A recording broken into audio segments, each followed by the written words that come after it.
Good morning, everyone. That was not good enough. Good morning, everyone. There we go. That's how we should feel on a day like this. And it's wonderful to have everyone together. And in just 1 second, we will start by hearing from Collegia Musicum, directed by Bruce Pfeiffer.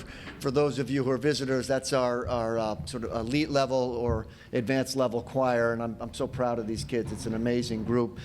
I welcome all of you, so faculty, students, staff, and friends and leaders all over the community. I do not take for granted the partnerships that we have and the friendships we have both in Watertown and Waterbury. I never take for granted the fire department and the work they do in Watertown. Too often you've had to come to campus when another microwave is overheated. And all of those in law enforcement who are such great friends as well and support us. And then in Waterbury, the partnerships that we have are just amazing. There are many reasons for that. Sadly, one of the reasons is Neil O'Leary, who is not here today, but Mayor O'Leary has really been an incredible leader and has helped the work that we do in Waterbury. And it just makes us, I feel blessed to have the kind of relationship we do with all the municipal, educational, and law enforcement leaders in the great city. So thank you for all being here. It's a wonderful day. This is the way we always start, and it's a day in which we celebrate the spirit of Martin Luther King. And I would argue that in every day, the work we do here is really informed by the vision he had. And so thank you for being here. We will start with Bruce Pfeiffer and Collegium. Bruce?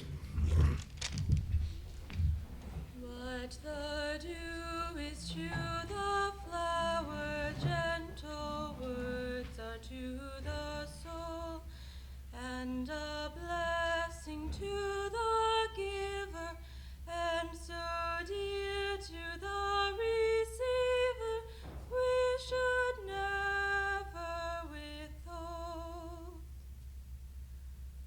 What the dew is to the flower, gentle word to the soul, and a blessing to the giver, and so dear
Thank you, Collegium. That was beautiful. Gets us in the spirit. I wanted to share a short prayer by the Reverend Dr. Howard Thurman. Does anyone know who Dr. Thurman was? Wow, this is great. This is so significant. Dr. Thurman was one of the most significant people in the entire civil rights movement. He was the pastor to the entire movement, the spirit and soul behind it, the mentor to Dr. King. And he grew up in a small town outside of Daytona. And this was 1899 he was born. He went on to, by 1933, he's on his way to India to study with Gandhi. He spent 6 months with a delegation of African-American clergy.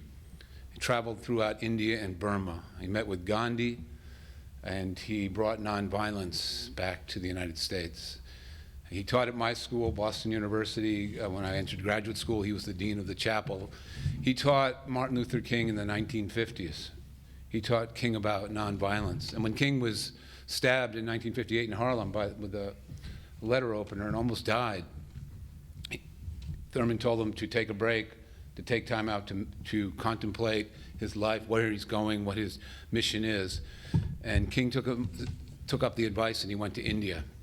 And he also, Gandhi was already dead by the time, but King went, studied, and continued with the nonviolence. There wouldn't have been a nonviolent civil rights movement without the Reverend Dr. Howard Thurman. We might not even be here today. So I encourage you to study him, to learn about him, the significance of this man, a mystic, a poet, a theologian. Although he didn't like to say theologian, because the theologians tend to put God in a box.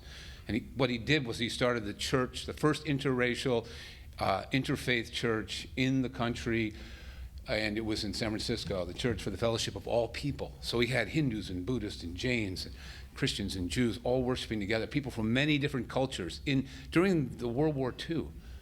Incredible. He was so far ahead of his time. So the Reverend Dr. Howard Thurman, one of the most significant people in the 20th century, 2 books he wrote, Jesus and the Disinherited, connecting up the struggle of African Americans and how Christianity had been used as a religion for centuries to oppress people.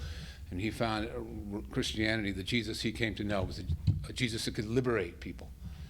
And his other book is Meditations of the Heart. And what's most significant about him and most important for us is that any social movement regarding civil rights, human rights, social justice should be rooted in some deep contemplative spirituality connected to heart and soul. So he married heart and soul, meditation, contemplation.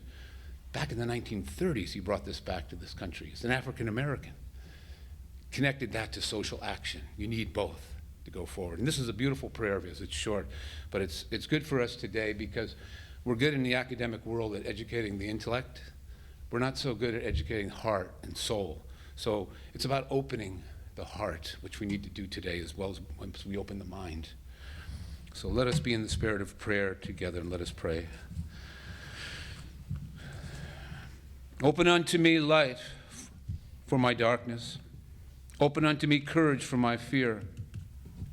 Open unto me hope for my despair. Open unto me peace for my turmoil. Open unto me joy for my sorrow. Open unto me strength for my weakness. Open unto me wisdom for my confusion. Open unto me forgiveness for my sins. Open unto me tenderness for my toughness. Open unto me love for my hates. And open unto me thyself for myself. Lord, open unto us on this MLK Day so that we can learn and reflect and be moved to action to transform our world through the power of your divine love and wisdom. Amen.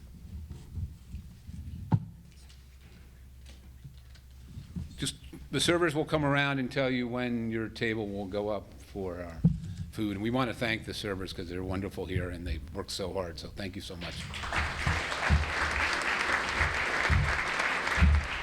Yeah, as Bob says, someone will come to the table. We will just enjoy your fellowship with your friends and make new friends. And then we were very lucky that during breakfast we'll be able to hear from Professor Kathy Taylor, who's exactly the kind of leader I was talking about. And then, of course, we'll introduce the GLI scholars towards the end of breakfast. So enjoy breakfast, and I look forward to hearing their remarks later. Thank you. Good morning. Good morning. And although I have my Juris Doctorate, so my JD, I'm still referred to as counselor, so I don't want to give any misnomers out there. I don't want anyone to reprimand me in the newspaper. And so I just want to make it clear, Kathy Taylor works. I am really happy and honored to join with you today to celebrate the life and legacy of Dr. King. I stand in this space with a great sense of responsibility and humility to honor Dr. Martin Luther King, a great man who adorned the walls of every classroom in my elementary school. As I was sitting writing the speech, I was thinking about that. He was literally in every classroom in the school. And as a little girl, I did not really understand the magnitude of his courage, the strength of his convictions, the weight of his discipline, the audacity of his hope, the weight and the timeliness of his words, nor the resolve of his spirit. All I knew was Dr. King had a dream. Many of us learned to recite it. Hopefully I was not the only one. We know the key phrases. Anyone can think of anything from I have a dream. Any phrase. Promised land? Anything else? No one knew it was going to be a test this morning. You were supposed to remember these things. As an educator, we teach for the lifetime, right? Content of character. Anything else? One more. Free at last. So you all mentioned some of the very ones that I said. All men are created equal. My 4 little children. The color of their skin. The content of their character, and joining hands as brothers and sisters. And therein lies the problem. We are so familiar with those words, the ease in which we glance over and assume that we already know what they mean. And yet there is so much more to learn, to grapple with, to understand its continued relevance, and at once to behold both the simplicity of his message and its complexity in its application. In 2020, it is easy to forget that our very and highly esteemed Dr. King was vilified. He was seen as an enemy of the United States. 51 years after his assassination, it is easy to sing his praises while ignoring his indictment of our ways, our structures, our policies, and our daily practices. I call on you to reject this sanitized version of Dr. King. He was a man that was deeply hated and held in great contempt because he challenged the status quo. For us Northerners, it was not simply enough to support racial integration in the South, to allow blacks to sit at lunch counters. Oh no, Dr. King was a radical man who called out this hypocrisy. He demanded that we go into a hostile world declaring opposition to poverty, racism, and militarism. To the well-off and secure, he told us that we too often become indifferent to the poverty in our midst. He accused us of making people invisible and of shutting them out of our minds. Dr. King forever stands as a reminder of how history is shaped, how visions of our best, noblest, and highest selves can frame our storytelling, and the urgency of challenging all that we think we know. And in August of 2019, the New York Times, in its 1619 series, came along and did just that. Its inaugural piece, The Idea of America, by Nicole Hannah-Jones, came along and she challenged me to think and really rethink about how I view the founding of our country, why it matters, the enduring legacy of slavery, and how our future has a shared and violent past. The series reframes American history by reconsidering what it would mean to regard 1619 as our nation's birth year and not 1776. The New York Times argues that doing so requires us to place the consequences of slavery and the contributions of the formerly enslaved at the very center of the story we tell ourselves about who we are as a country. By keeping with 1776, we gain a sense of pride, sovereignty, independence, of righteousness, of fighting for and winning freedom, for separation of powers and the rule of law, and the great principles of democracy. The words of the Constitution are indeed beautiful, and the promises are grand. But what do we lose? What do we lose by clinging to 1776? I offer to you that we lose 157 years of history, a history grounded in reducing people to property, stripping people of human and civil rights, sanctioned and protected by institutions of our own government. Dr. King, in his last book, Where Do We Go From Here, Community or Chaos, he argued, it seems to be a fact of life that human beings cannot continue to do wrong without eventually reaching out for some rationalization to clothe their acts in the garments of righteousness. And so, with the growth of slavery, men had to convince themselves that a system that was economically profitable was morally justifiable. He goes on to say, generally, we think of white supremacist views as having their origins with the unlettered, the underprivileged, the poor class. But the social obstetricians who presided at the birth of racist views in our country were rich merchants, influential clergymen, men of medical science, historians, and political scientists from some of the leading universities in our nation. He notes that this is our dilemma, the intellectual and moral recognition that slavery was wrong, but the emotional tie to a system so deep and pervasive, that it imposes an inflexible unwillingness to root it out. And this takes us to the value in the 1619 series. It is calling us to acknowledge that racism is not a doctrine held by a very few. It is instead at the root of our founding, and the prescription for the cure rests with accurate diagnosis of the disease.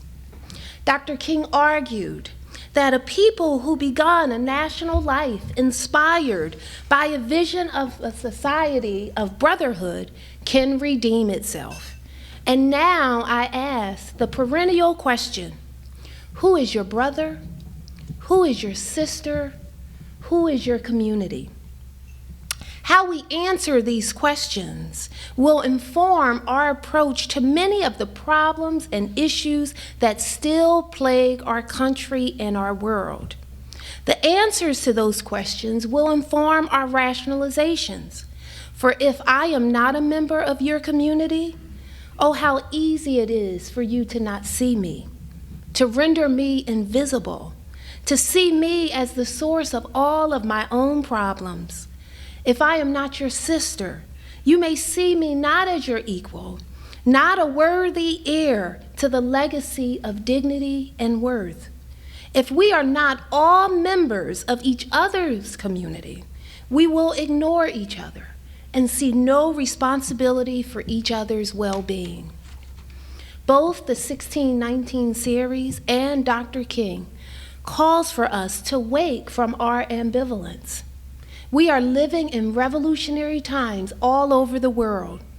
Dr. King's call for a worldwide fellowship that lifts neighborly concern beyond one's tribe, race, class, and nation is in reality a call for an all-embracing and unconditional love for each other. As Dr. King wrote, We are now faced with the fact that tomorrow is today. We are confronted with the fierce urgency of now, for there is an invisible book of life that faithfully records our vigilance or our neglect. We still have a choice. May we all choose community over chaos. Thank you.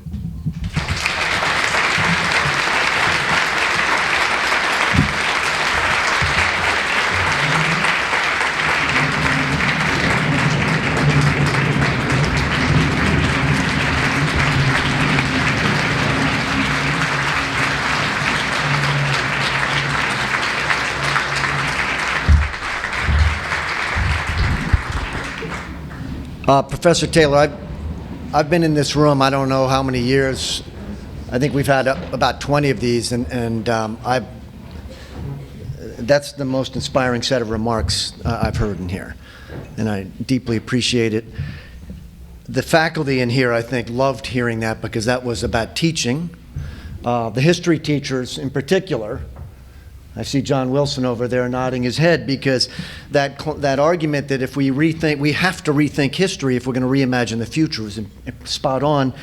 And your comments for all of us Tafties about community, I think that really resonates with us. We're perpetually trying to think about ways in which we can just continually broaden and make greater circles of inclusion, and that's what community does. So I deeply appreciate what you did for us. That was a real gift.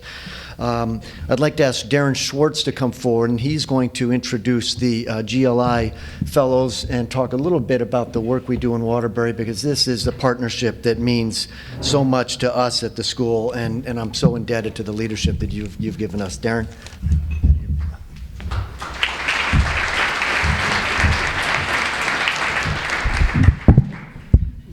Dr. Taylor's a good friend, and I agree. That was inspiring, and I was so glad to bring my daughters here to hear that today. On behalf of the Waterbury Public Schools and our amazing superintendent, Dr. Ruffin, who's here, I just want to say this is an amazing morning. Every year we come here. It seems to be very cold every morning. That walk is tough. That walk is tough, but it's beautiful in here. It's very warm. That community. My daughter sat down and she looked at the phrase above your doors and asked, "Is that a different language?" And I said, "Yes, it's a different language. Hopefully one day you'll learn it." It wants to be an orthopedic surgeon one day, so she might have to learn a little Latin. And she asked what it meant. And wow, that certainly came out, and I feel it every time I'm here in this room. The GLI cohort, this is our 6th cohort. It's a cooperation and a collaboration between the Waterbury Public Schools. Students go through a rigorous process to be selected, and they work with Taft students on projects that are of interest to them and that specifically help the community, the local community, and sometimes national movements that are happening.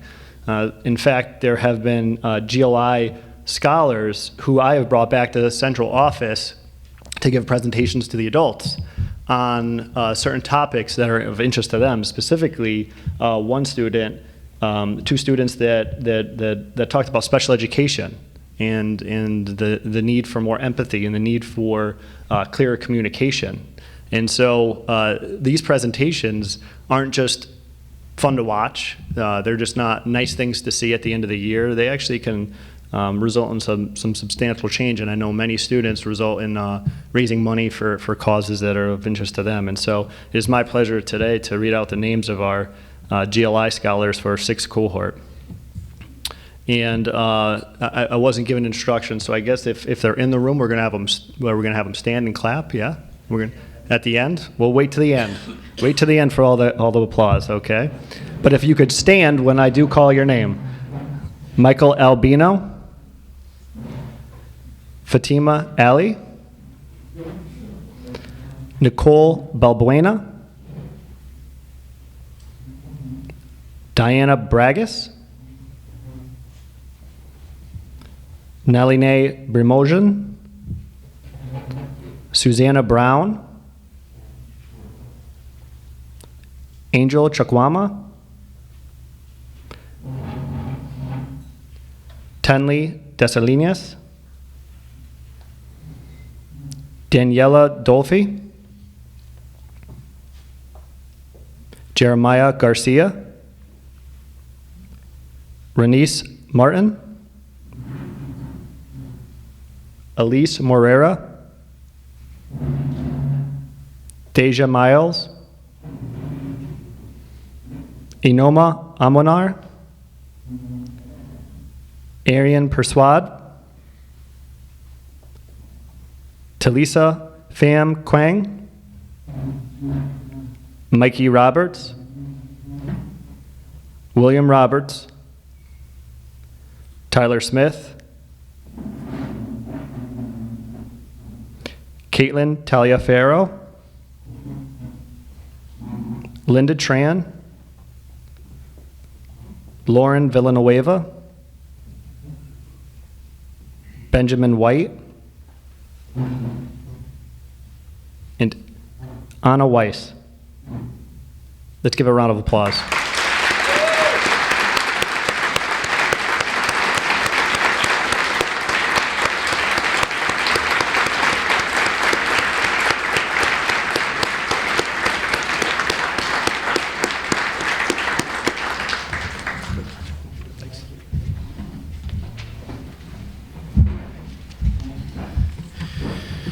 Friends, amigos, let us conclude with Scripture.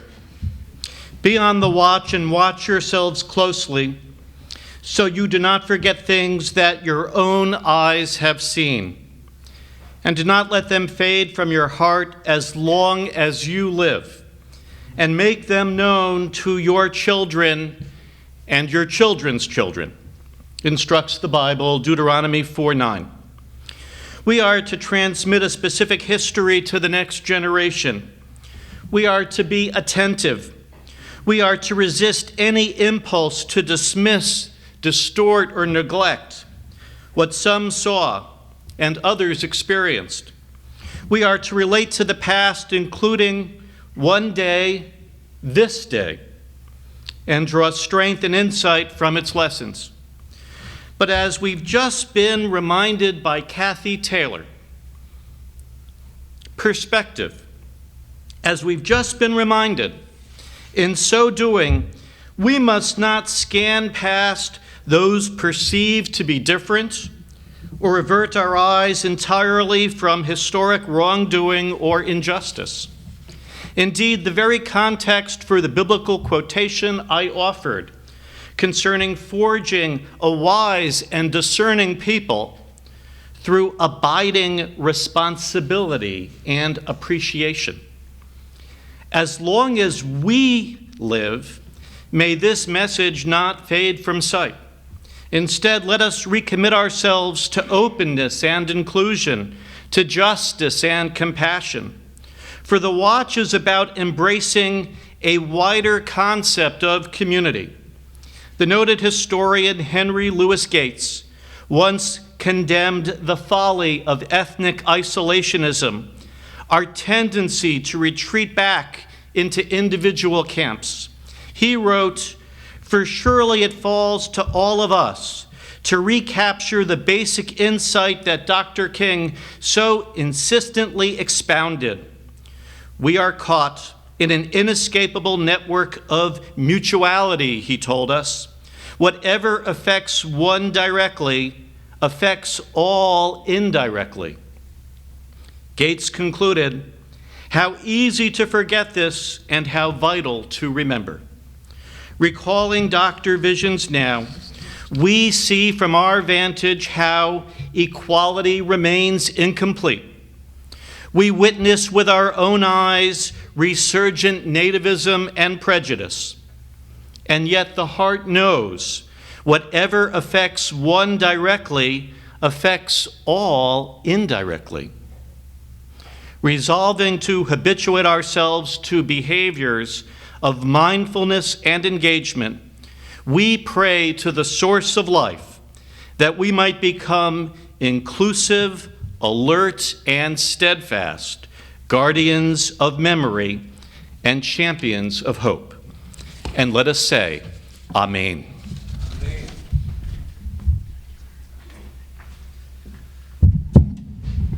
Well, we will pull this together and adjourn. Students, we gather in Bingham at 9:30, so you have a few minutes. And I just close by saying that the goal, I think, or one of the hopes we have every year when we have this gathering is that all of us who are part of the school, and all of you from Watertown and Waterbury, leading in all your ways, that we walk out with an ounce more of compassion and courage and community than we had when we walked in. And if that happened, it's been a good morning. So I wish you all the very best, and many thanks for everyone for coming, and in particular, Professor Taylor, for what you gave us today, and we'll never forget that. Thank you.